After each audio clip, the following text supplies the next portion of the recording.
It's spring 2024. Going to open your windows, but you don't have a window screen. If you still have the old screen, the easiest way to get a replacement is pull the old screen out, and Andersen marks everything. There's the screen you need. It's printed right on the edge. If you don't have the screen, then what you want to do, give me a second here, folks. Working by myself. I gotta open this thing up.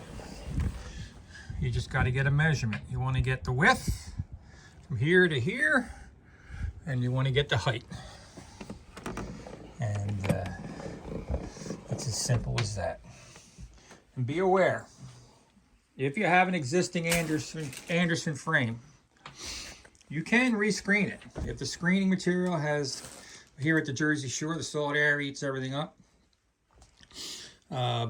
Even if it's fiberglass, eventually it's going to start falling apart. It's going to take a long, long time for that to happen. But, you know, people push on them, pets, you name it, things happen. But they have most screens have a spline, a rubber spline that holds the screen into the frame. Andersen uses a metal spline. And if you take it to a hardware store, the hardware store does most of the window screens, at least in this area. There are a few specialists out there who do nothing but screens. They're going to take this metal spline out, and when they put the new screen in, they're going to put a rubber spline in there, because you would know if you ever took one of these out. They're impossible to get back in. They kind of do a curly Q thing, and they're hard to work with.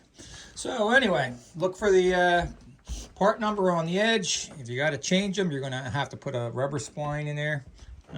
Enough said. If you need replacement screens, give me a call. I'm at 609-889-9500. We serve Cape May, Ocean City.